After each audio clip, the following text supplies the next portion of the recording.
जब हम सुधा सुधा सुधा कहते हैं, अगर आप पितृपक्ष में, श्राद्ध पक्ष में कोई तुमसे कह दे कि तेरे शरीर में ये रोग हो गया, कोई ने कहा बड़ा रोग हो गया, कोई ने कहा कैंसर जैसा रोग हो गया, कोई ने कहा किडनी बेकार हो गई, कोई ने कहा थायराइड हो गया, कोई ने कहा चर्म रोग हो गया, कोई ने कहा ये हो गया, कोई ने कहा शरीर में, कोई ने कहा पत्रिका देखकर ज्योतिषी ने कहा तुम्हारा ग्रह बेकार चल रहा है, तुम्हारे ग्रह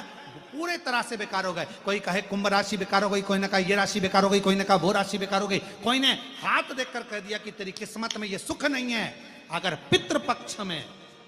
पितृपक्ष के अंतर्गत यदि शिवजी के मंदिर में जाकर 1 लोटा जल, 3 चावल के दाने, 3 बेलपत्र पितरों का स्मरण कर कर सुधा सुधा सुधा सुधा कर कर पितरों के हेतु भी अगर समर्पित कर दो तो शिव उसको स्वीकार कर कर सुधा पितरों से कहकर कल्याण कर देती, दुख समाप्त हो जाता, कष्ट मिट जाता। सुधा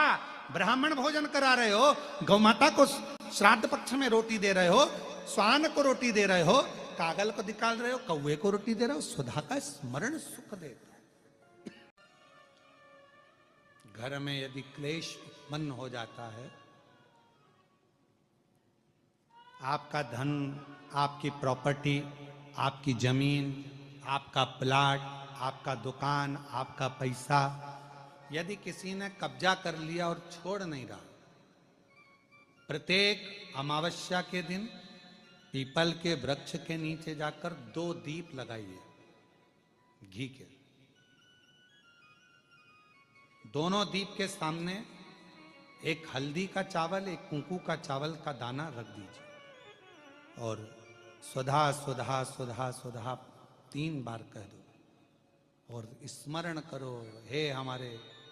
कुलदेव, पितृदेव, शिवदेव, महादेव, कृपा कर कर मेरा जो जमीन है, मेरा जो धन है, मेरी जो प्रॉपर्टी है, मेरा पैसा लोगों ने हथिया लिया, देते नहीं। अपना गोत्र बोलकर स्मरण कर कर बाबा मेरा धन मुझे वापिस ना कर दो। एक अमावस्या पर करो, फिर अगली अमावस्या करो, ऐसे 2-4 अमावस्या करोगे, जिसने ले रखा है वो खुद सोचेगा कि मुझे क्या हुआ कि मुझे देना है, उसका पैसा चुकाना है, धन रखेगा नहीं। पितृ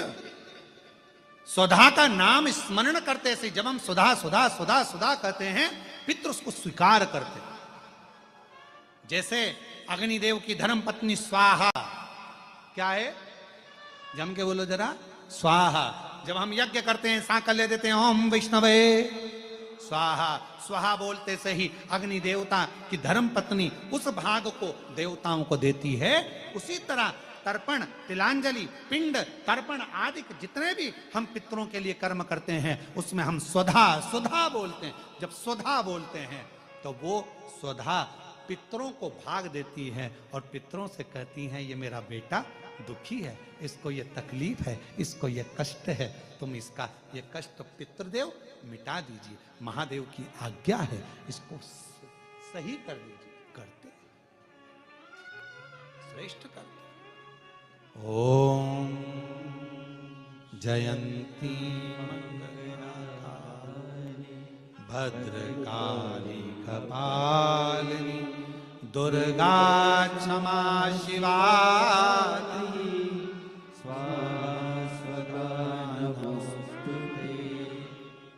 ओम दुर्गा क्षमा शिवा धती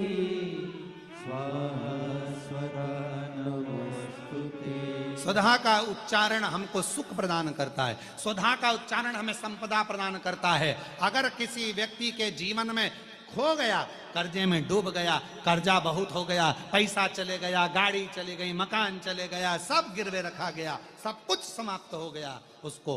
प्रत्येक प्रदोष को, प्रत्येक अमावस्या को घी का दीप